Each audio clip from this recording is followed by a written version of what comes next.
3 दिन पहले हुई मारपीट की तपिश अभी शांत भी नहीं हुई थी कि बीएचयू में एक बार फिर छात्र उग्र हो उठे। विश्वविद्यालय में हाल ही में हुई 400 रुपए फीस वृद्धि के विरोध में सेंट्रल ऑफिस पर प्रदर्शन कर रहे छात्रों और सुरक्षा गार्डों के बीच बुधवार को जमकर धक्का मुक्की हुई।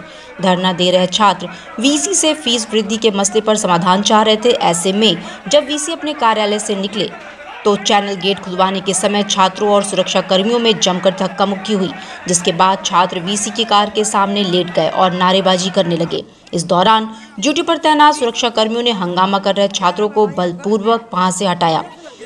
वहीं धक्का मुक्की और हाथापाई के दौरान कई सुरक्षा गार्ड घायल भी हुए हैं, जिन्हें इलाज के लिए हॉस्पिटल भेजा गया है।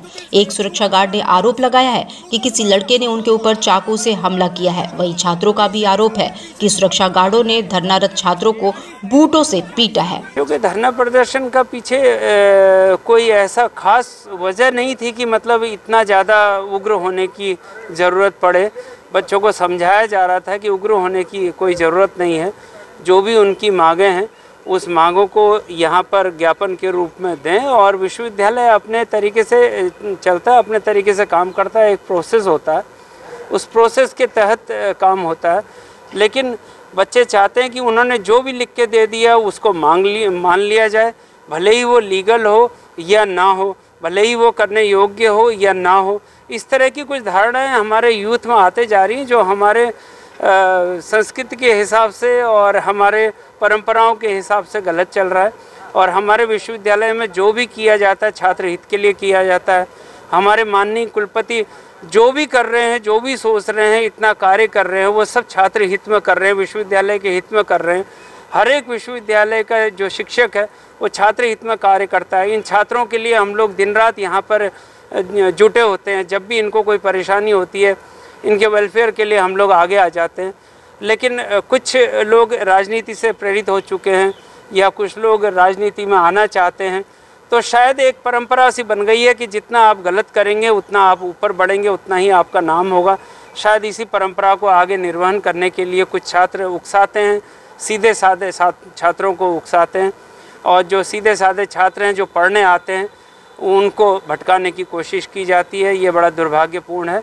हम कोशिश करेंगे जो भी उचित मांगे हैं बच्चों की वो पूरी तरह से शासन के सामने रखें और प्रशासन उनको अपने रूप में उनको सुलझाएंगे। अगर कोई इस तरह की मांग है जो कि छात्रों के हित में नहीं है, हालांकि ऐसा लगता नहीं है कि कोई भी ऐसी मांग जो कि छात्रों के हित में हमेशा काम किया गया है, तो हमें नहीं लगता कि कोई भी छात्र के हितों को ध्यान में ना रख के बनाई जा रही हो, ऐसा कोई कार्य नहीं हो रहा है। जी के वाहन का भी घेराव आज छात्रों ने कुछ ज़्यादा और अनावश्यक रूप में उग्रता दिखाई और गमलों को तोड़ दिया। कुलपति जी की हमारी गाड़ी जो थी उसको रोकने की कोशिश की। हमारे जो सुरक्षा अधिकारी थे, हमारे पेट्रोल बोर्ड के जितने भी सदस्य थे, सबने समझाने की कोशिश की। लेकिन छात्र मालूम नहीं किस आधार पे इतने उग्रता दिखाने में लगे रहे कि गाड़ी के आगे सोना, गाड़ी में लात मारना, उसमें गमले पटकना, ये बहुत अनावश्यक और अनर्गल बातें थी जो कि अच्छी नहीं लग रही हैं। बड़ा दुख हो रहा है कि छात्रों ने इस तरह का कार्य किया और अब वो लामबंद होना चाह रहे हैं, क्योंकि उन्हें लग तो रहा है कि उन्होंने गलत कर दिया और वो दूसरे बच्चों को आगे लाने की कोशिश कर रहे हैं, जिसमें जो सीधे साधे छात्र हैं उनका हित होता है। सुरक्षाकर्मी घायल हुए हैं। हमारे कुछ सुरक्षाकर्मी घायल हुए हैं, कुछ लोगों को ट्रॉमा सेंटर में भेजा गया है। 1-2 लोगों के तो पाँव में बहुत ज़्यादा खून आ रहा है। हमारे पेट्रोल बोर्ड के इनको रोकने में के लिए बहुत ज़्यादा कोशिश करनी पड़ी, जिसमें उनके हाथों में और पाँव में छाले पड़े हैं। तो इस तरह के कार्य अपने आप में बहुत ही दुर्भाग्यपूर्ण है। कितने की संख्या में लोग सुरक्षाकर्मी लगभग कितने घायल हुए हैं? कम से कम हमारे 10 से 12 सुरक्षाकर्मी घायल हुए। कल भी हम ही जीतते थे, आज भी हम ही जीतेंगे। कल भी हम ही जीतते थे, आज भी हम ही जीतेंगे। कल भी तुम ही हारे थे, आज भी तुम ही हारोगे। कल भी तुम ही हारे थे, आज भी तुम ही हारोगे।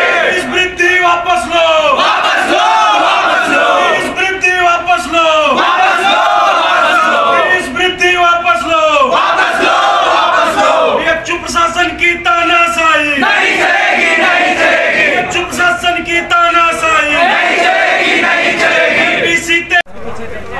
मेरा नाम चेतन उपाध्याय है। मैं BA द्वितीय वर्ष चौथे सेमेस्टर का विद्यार्थी हूँ और हम पिछले 28 तारीख को यहाँ पे आए थे माननीय कुलपति महोदय को ज्ञापन देने के लिए कि हमारा फीस में अचानक से 2 गुने से ज़्यादा वृद्धि कर दिया गया है, उस फीस वृद्धि को वापस ले लीजिए। लेकिन उस समय हम 10-15 छात्र थे, तो हमको यह आश्वासन प्रलोभन दिया गया कि 2 तारीख तक इस पर कुछ न कुछ कमेटी बैठेगी और इसका परिणाम आपके सामने आएगा, लेकिन वो कुछ नहीं हुआ। इसलिए आज हम मजबूर होकर यहाँ पे सेंट्रल ऑफिस का घेराव करने के लिए विवश हैं। देखिए, जो हमारी फीस वृद्धि हुई है वो सेमेस्टर की फीस वृद्धि हुई है और हॉस्टल की फीस वृद्धि हुई है।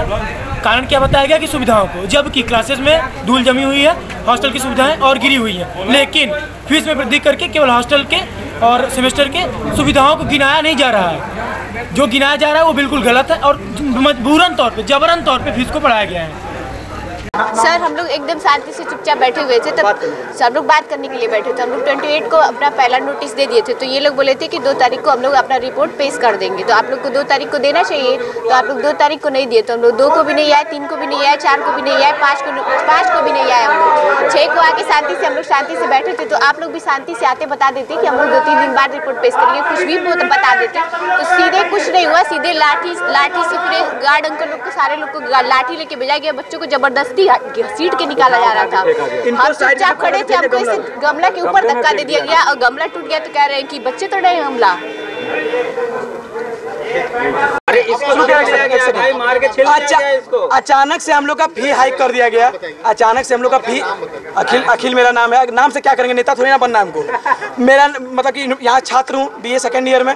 4th सेमेस्टर की फी अचानक से डबल से भी ज़्यादा कर दी गई और सिर्फ 4th सेमेस्टर की। दिमाग देखिए, ताकि ये लोग सब बढ़ जाएंगे, सीनियर लोग आएंगे नहीं, पीछे वाले आएंगे नहीं, जूनियर लोग आएंगे नहीं, इन लोग का बढ़ा के एक एग्जाम्पल सेट कर देंगे। उसके बाद फी बढ़ा के आप लोग ये देख ही रहे हैं प्राइवेटाइजेशन कैसे हो रहा है सो। और 2-4 पब्लिक यूनिवर्सिटी तो बची है देश में और उसको भी खा के बैठ जाना चाहते हैं लोग।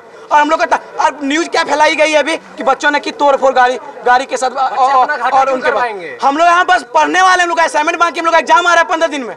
और ये बहन जो हमारी ये बैठी हुई थी यहाँ पे दोस्त है सेकंड से। मेरा नाम आर्यन है और मैं लॉ फैकल्टी का स्टूडेंट हूँ, फाइनल ईयर का। मोदी जी का एक बेसिक फिलॉसफी है आपदा में अवसर, और ये यूनिवर्सिटी के वाइस चांसलर भी यही कर रहे हैं। कोरोना काल की वजह से बच्चों की पढ़ाई डिस्टर्ब थी, 2 साल उनसे भी फीस लिया गया जब ये यूनिवर्सिटी नहीं चला रहे थे। आज ये बच्चे 1 महीना पहले आए हैं, साजिश के तहत फाइनल ईयर का फीस नहीं बढ़ाया गया है, फीस बढ़ाया गया है फर्स्ट ईयर और सेकेंड ईयर का। क्यों? क्योंकि इनको पता है इस बच्चों को यूनिवर्सिटी के बारे में नहीं पता, ये अभी कुछ दिन पहले आए हैं। इसका नाजायज फायदा उठा के ये लोग करना ये चाह रहे हैं कि इनकी फीस बढ़ा देंगे और इनको तोड़ेंगे। और उसमें भी टाइमिंग देखिए, आज सारे बच्चे का 5 तारीख तक लगभग पढ़ाई खत्म हो जाएगी। सबका एग्जाम का प्रेशर शुरू हो गया है, सारे बच्चे एग्जाम देंगे, असाइनमेंट में लगे हुए हैं। और उस टाइम पे ये फीस हाइक पूरे सिस्टम में आप लोग भी रहते हैं, कहीं भी किराया या कोई भी चीज़ बढ़ता है 3 साल में 10% बढ़ता है।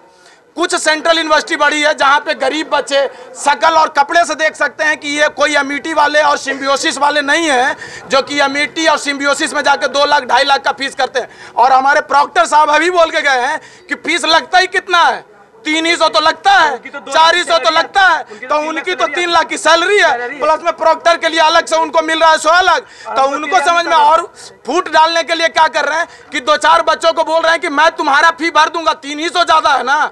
हमने उनको एक सिंपल सा बोला, आप यूनिवर्सिटी को कॉन्वेंस कर दीजिए 350 फीस के लिए, बाकी पैसा आप अपने गारंट से दीजिए, यूनिवर्सिटी अपने पॉकेट से दीजिए, खत्म हो गया ना मामला।